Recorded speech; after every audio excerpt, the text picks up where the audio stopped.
Nós estamos falando de pessoas que não conseguem interagir com outras pessoas como se essas outras pessoas fossem indivíduos à parte, com direito às próprias opiniões, à própria existência, aos próprios valores, ao próprio jeito de existir.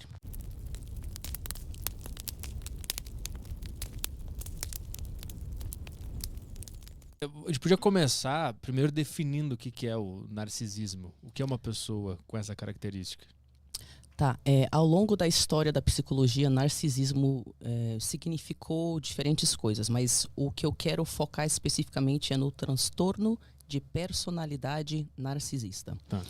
Um transtorno de personalidade é diferente de uma doença mental, porque uma doença mental você pode tratar. Então, por exemplo, digamos que você perde seu pai. Você pode entrar em depressão porque pode ser uma resposta natural. Mas essa depressão, você não quer dizer que você vai ficar deprimido pro resto da vida. É um impacto momentâneo a algo que te aconteceu, algo traumático. Então você pode tratar, você pode melhorar e superar essa depressão. E é assim que funciona a doença mental.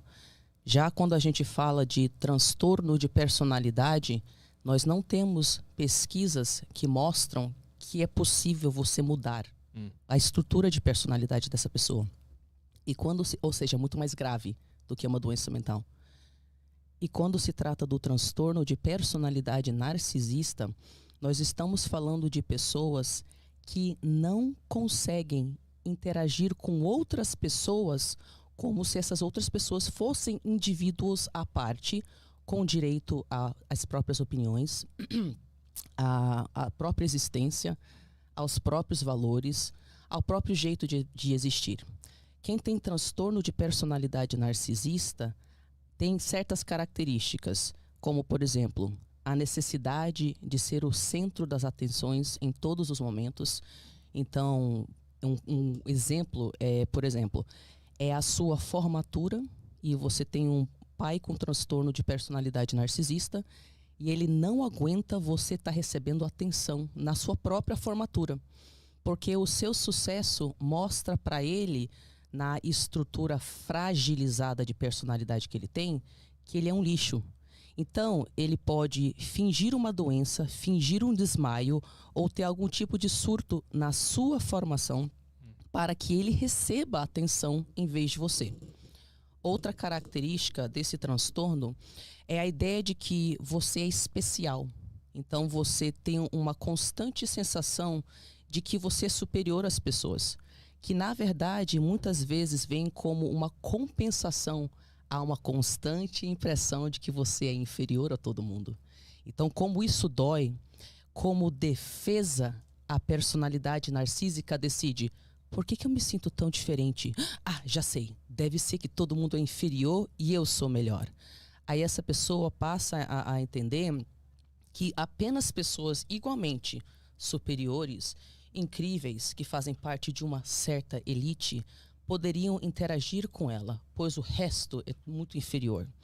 Outra característica é a falta de empatia. Narcisistas não conseguem ver a sua dor, conseguem saber que você está machucado e doendo, mas não conseguem se importar. Porque eles não conseguem se importar com absolutamente nada nem ninguém que não diz respeito a eles mesmos. Mesmo que o sofrimento seja da própria filha ou do próprio filho, não conseguem sentir empatia no sentido de: poxa, os meus comportamentos estão deixando a minha filha com depressão ou com ideação suicida. Ah, então vou mudar. Eles não conseguem. Eles não conseguem ter motivação de não machucar você. Porque eles não conseguem enxergar que eles estão fazendo alguma coisa que está prejudicando os outros. Não, eles conseguem enxergar. Eles enxergam. Isso aqui é uma pergunta muito interessante. As pessoas falam: mas espera aí, se a pessoa sabe que está te machucando, a consciência disso não seria o suficiente para mudar? E não. Muitas pessoas sabem que deveriam comer melhor, fazer exercícios e não ter compulsão alimentar para emagrecer. Mas será que no momento lá que elas estão cheias de algum impacto emocional, elas conseguem controlar a compulsão alimentar? Não. Então, existe uma gigantesca diferença entre você perceber que um comportamento te faz mal e faz mal aos outros, e você achar que você tem uma razão para mudar o seu comportamento. Primeiro que essa mudança de comportamento seria para o resto da vida. Porque é uma mudança que exige um esforço fenomenal para você tentar reestruturar a sua personalidade. E segundo, que no caso de narcisistas, para eles terem uma mudança de comportamento, eles vão ter que fazer uma coisa que eles não conseguem, que é assumir erros. Se o narcisista, no fundo, se sente inadequado e como compensação a essa profunda sensação de inferioridade, ele tem que fingir que ele é grandioso, que ele tem todas as respostas, que ele está sempre certo, que são os outros que erram, que ele sempre sabe a solução. E que, mesmo que você pegue ele fazendo algo de errado, ele é mentiroso patológico. Ele vai reescrever a história de forma que você fique mal e sente culpado por pedir que o outro te trate com o mínimo de respeito. Narcisistas não conseguem mudar um comportamento porque eles não têm motivação.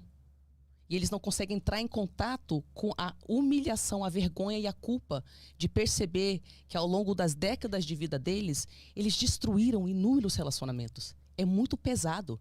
Quando uma pessoa descobre que tem transtorno de personalidade narcisista, ela quer fazer de tudo para não enxergar isso. Até porque você não acha nenhuma informação positiva na internet sobre o tratamento desse transtorno.